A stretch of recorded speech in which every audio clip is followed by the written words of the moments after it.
បាទជំរាបសួរពុកម៉ែបងប្អូនជាទីស្រឡាញ់ជាទីរាប់អានបាទថ្ងៃនេះថ្ងៃទី7ខែ11 2025ថ្ងៃនេះរៀបចំប្រកាសកែប25គូបងប្អូនជាស្រ័យបងប្អូនខានចេញវីដេអូយូរហើយសារផ្លាស់ប្ដូរទីតាំងមកនៅក្រុងបាត់ដំបងនេះវិញអញ្ចឹងទៅមិនទៅបានរៀបចំកន្លែងបានល្អទៅតែពេលនេះរៀបចំបាន4-5អាងទេបងប្អូនអត់ទាន់បានច្រើនទេហើយថ្ងៃនេះក៏ឆ្លៀតប្រកាសពូមេពូខានប្រកាសចូល2ខែហើយបងប្អូនហើយប្រកាសថ្ងៃនេះខ្ញុំប្រកាសតាមបែបសុបនិមិត្តឬចាក់អរម៉ូនមិនដឹងថាតើបានប្រមាណភាគរយទេបងប្អូនបានរយៈពេលនេះមិនសូវជាបានថែមិនសូវជាបានមើលដិតដល់ទេដោយសាររវល់ការងារច្រើនផ្ទះធ្វើទៅទៅហើយបានប្រហែលជាងកន្លះខែទេចឹងរៀបចំកន្លែងមិនទាន់បានល្អទេបងប្អូនចឹងអធិស្ឋានបងប្អូនផងមកអធិស្ឋានផងហើយប្រកាសថ្ងៃនេះក៏ដាក់សាកល្បង25គូអពុយមេពូជមើលទៅដូចជានៅមានពងណាមានពងច្រើនគួរសមដែរហើយមើលទៅគឺមេអាចធ្លាក់អញ្ចឹងរដូវនេះបើយើងគិតពីរដូវ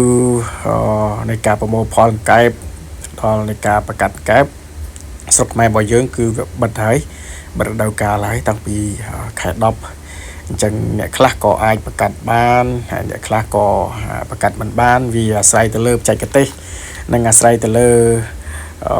ការរៀបចំមើលថែមេពូជបានល្អឬក៏អត់ទេបើសិនបើយើងមេពូជយើងថែសារបានល្អហើយយើងមានថ្នាំមានអីដូច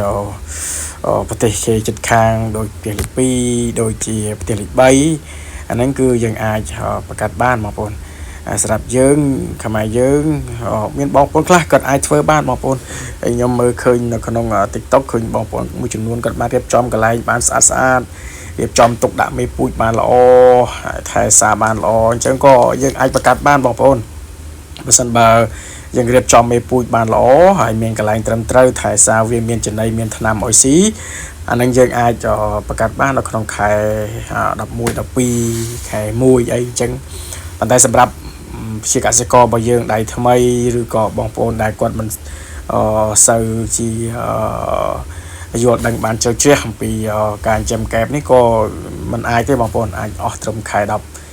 ឬក៏ចុងខែ10នេះយ៉ាងច្រើនណាស់មួយវគ្គនេះចុងក្រោយគឺអស់ហើយបងប្អូនអស់កូនហើយអញ្ចឹងអ្នកខ្លះនៅក្នុងស្រុកខ្មែររបស់យើងគឺរដូវវាមាន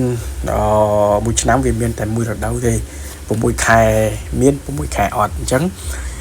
សម្រាប់ស្រុកខ្មែររបស់យើងមានត្រឹមតែប៉ុណ្្នឹងឯង6ខែមាននិង6ខែអត់អញ្ចឹងនៅក្នុងចុងខែ10នេះក៏យើងប្រហែលជាអស់កូនហើយរដូវនៃការផលិតកូនកែបក៏វាស្បើយមានមួយចំនួនតិចតួចកសិដ្ឋានគេធំដែលគេមានបច្ចេកទេសល្អបច្ចេកទេសថែសារត្រឹមត្រូវមានមេពូជឲ្យត្រឹមត្រូវទុកដាក់មេពូជបានល្អអាហ្នឹងគឺគេអាចជាមួយបង្កាត់បានបងនៅក្នុងខែ11 12ខែ1ខែ2អីគេអាចធ្វើបានអាហ្នឹងសម្រាប់កសិដ្ឋានគេមានបច្ចេកទេសមានជំនាញអញ្ចឹងគេអាចធ្វើបានដែរណាតែបើសិនបងប្អូនយើងធម្មតាមិនបានរៀបចំមានទីតាំងមានកន្លែងសមរម្យអីគឺមិនអាចទេបងប្អូនដោយឡែកកែបសាច់ស្រុកខ្មែររបស់យើងអស់ត្រឹមខែ12ខែ1នេះយើងអស់ហើយបងប្អូនអស់ហើយ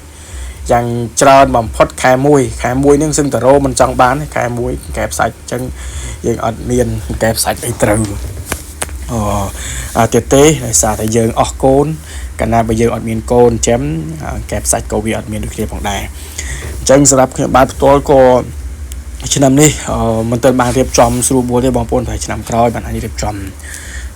កន្លែងស្រួលបួលត្រឹមត្រូវសារឆ្នាំនេះផ្លាស់ប្ដូរទីកន្លែងអញ្ចឹងទៅក៏មានការងារ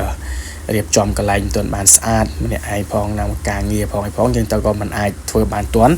និយមមេពូជចាស់ទេបងប្អូនមេពូជនេះប្រកាសខានប្រកាស2ខែហើយបងប្អូនមេពូជនេះខានប្រកាស2ខែហើយអញ្ចឹងអាចប្រកាសបាននៅក្នុងខែនេះក៏មិនទាន់ដឹងថាតើលទ្ធផលវាស្អែកឡើងនឹងយ៉ាងណាបងប្អូនសូម្បីតែទឹកបាញ់ក៏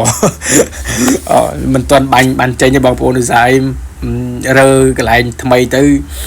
សម្ភារៈអីផ្សេងៗហ្នឹងយើងកើតទៅខូចខាតទៅយកអីកណិតកណាត់អស់ហើយ ចឹងទៅมันបានតិនបានតអញ្ចឹងអរគុណណាបងប្អូនទាំងអស់គ្នាបានទស្សនាវីដេអូរបស់ខ្ញុំហើយអជាស្រ័យផងដែរសម្រាប់ការដែលมันបានចេញនៅវីដេអូទៀងទាត់ហើយសម្រាប់បងប្អូនជូនពរបងប្អូនសុខភាពល្អសំណាងល្អជម្រាបលាបាយបាយ